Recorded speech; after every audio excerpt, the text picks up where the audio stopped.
Welcome to Tuesday, July 23rd. I'm meteorologist Don Day, and thanks for listening to the Day Weather Podcast.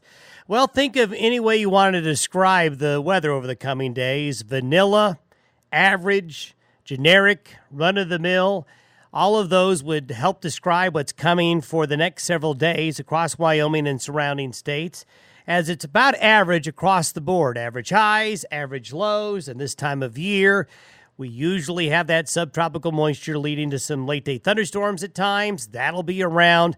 There's really nothing extraordinary. We're just looking at the weather, rolling along, doing as it should. Now, what that means is that temperatures are going to be 80s, 90s, nights 50s and 60s across Colorado, Wyoming, Nebraska, and South Dakota. We're going to see thunderstorms come and go. That subtropical moisture is deepest over Colorado, Utah, and the Four Corners area. It'll be deepest in Wyoming in the south along the I-80 corridor.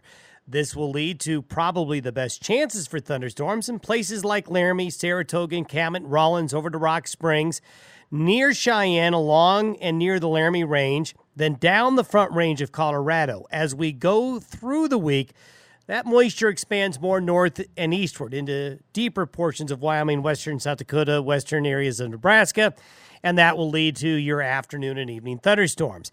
Now, these thunderstorms, as some of you have experienced since this weekend, they've got a lot of water to work with. This is subtropical air coming all the way up from north of the equator. So it's moisture-rich air that leads to these thunderstorms, producing some really heavy rainfall rates.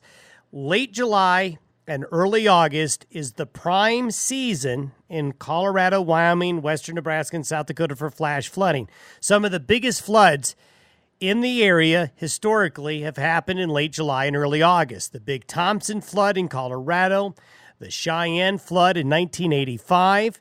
We've had other floods. The Fort Collins flood in late July happened. This is the time of year when moisture-laden air and also very weak jet stream winds aloft add up to heavy downpours with these thunderstorms. You get under these big high-pressure ridges, but you have subtropical moisture around. So when the thunderstorms build, the jet stream is so weak, the thunderstorms don't move very much. And some of you may have gotten caught in those heavy downpours under some of these thunderstorms over the weekend.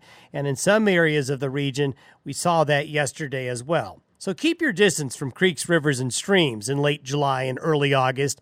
You tend to get these big, heavy rain-producing thunderstorms. Now, if you're not under these thunderstorms, well, the weather's pretty good with average temperatures, lots of sunshine, especially in the mornings. Thanks for listening to the Day Weather Podcast. We'll update you on Wednesday. Have a good Tuesday.